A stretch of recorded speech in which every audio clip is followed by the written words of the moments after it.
Does anybody remember an old PC game from the early 1990s called Mr. Mix? It's mainly a typing game, similar to Mario Teaches Typing, where you have to type words into a box to make a chef. The titular Mr. Mix put ingredients into a bowl. Unlike most typing games, however, this game is notorious for having an insane difficulty curve. The game has a words per minute requirement for each level, being as low as 10 on level 1 and as high as 85 on the third. By level 5, the requirement reaches over 500, effectively making it impossible to proceed any further. One of the main things that people noticed about this game immediately was the background music.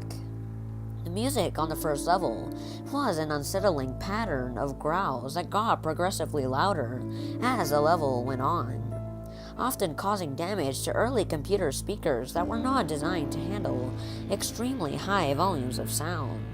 The second level had no music at all, and the third had what sounded like an extremely low quality recording of a hairdryer playing in the background. The remaining 2 levels had an extremely loud, high-pitched ringing throughout the level that caused severe eardrum damage to those who managed to get that far. Another rather disturbing aspect of the game was the design of Mr. Mix himself. He was a large, round-faced, overweight man with large, beady eyes and red spots on his cheeks. Most children who played the game reporting having vivid nightmares of Mr. Mix speaking them into as quiet in a raspy voice, threatening them to keep quiet about something. However, none of the children could remember exactly what that something was. One psychologist who saw many of these children reported being disturbed by the sheer amount of terror on their faces of the children.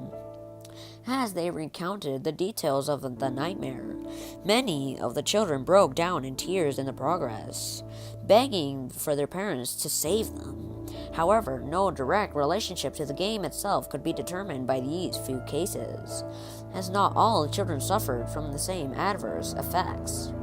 For obvious reasons, this game did not sell very well. It remained in relative obscurity until a few years ago, when PC hackers got a hold of the ROM of the game and started digging through it.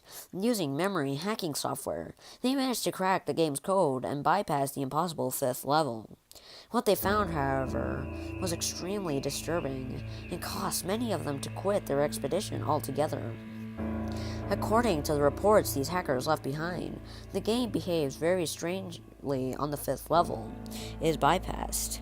The game crashes violently and closes, writing a bunch of files into the user's system, System 32, directly to the point that the ROM almost completely filled. These files are reportedly pictures of people with horribly deformed faces, appearing to scream in pain and agony with their eyes appearing to be bleeding from their tear ducts, and their outer layout of skin torn clean off multiple places. If the user attempts to delete these files, the computer will violently crash and blue screen, causing permanent irreparable damage to the user's hard drive. The hackers found that this was caused by a lone byte in the game's ROM that triggered when the 5th level was completed. After removing this byte, they were able to proceed to the 6th and final level. Unfortunately, all of the original hackers declined to discuss what they saw in the final level. All of them became extremely paranoid and reclusive, refusing to talk about anything related to the game, and showing astonishingly extreme symptoms of post-traumatic stress disorder. Most of them ceased to be able to form coherent sentences within a week and within a month. All of them went missing. All remaining copies of the game were destroyed. To this day, no one knows what was in the game that caused them so many physiological damage. Maybe it's better that way. 2 years after this incident, a man was arrested for trying to kidnap an 8-year-old girl from a grocery store. Through DNA and fingerprint analysis, the man was identified as one of the original hackers who viewed the final level of the game. He was wearing a white chef hat and looked a lot of unspeakable malice and insanity in his face. When interrogated, the man would only say one final thing. "Hi, Mr. Mix." Shh.